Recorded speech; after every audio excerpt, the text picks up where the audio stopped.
In this video, what we're going to talk about is 3 things you need to do before you hit play on any Facebook ads. Hey guys, it's Nick Bando back again. Wanted to talk about something I'm seeing with a lot of our clients at the Sasha Group. They come to us asking, hey, we want to grow our website business. We want to sell more online. We need Facebook ads. Jumping in. Number 1, I would really focus on your website.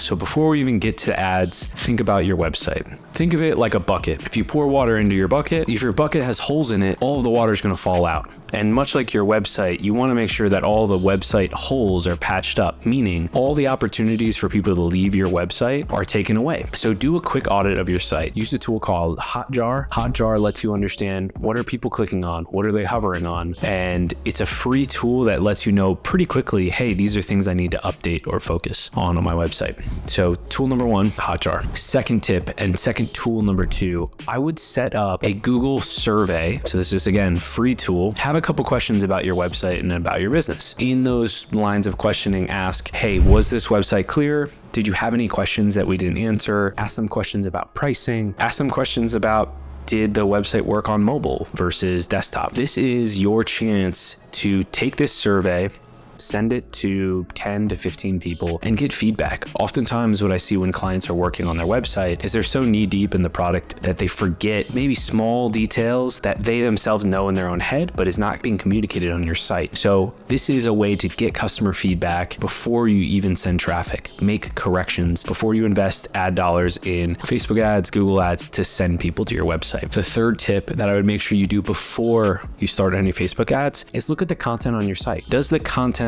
match your brand? And specifically, do the photos and videos match your branding? If you're a fun and exciting brand, does that match? If you're a professional and very serious brand, does the photos and videos on your site match your branding? One disconnect I see oftentimes and something that we experience with clients and prospective clients is there'll be a high-end product with low-end photography and video. And so that's just a huge disconnect between what your vision for your company is and then what your website looks like. You know, I think an example I'm making up on the spot here is if you wanted to buy a Lamborghini and you walked into a Lamborghini dealership and inside the Lamborghini dealership, the ceiling was falling apart, the paint was peeling off the walls, the tile on the floors was cracked and broken, you would think, oh, I'm not going to buy a Lamborghini from this place. I don't trust this place. And think of your website the same way. If a customer does not trust your website, no matter how much traffic you send to it, it's not going to convert. So really, guys, before running ads, focus on those 3 ways, those 3 mindsets. Mindsets is probably not a great word. I sound like Alex Hormozi. To focus on those 3 tactics: Hotjar, getting customer feedback, and then matching photo and video branding before you send traffic. If you've got those 3 things checked off, you're in a much better place to invest and start your Facebook ad spend.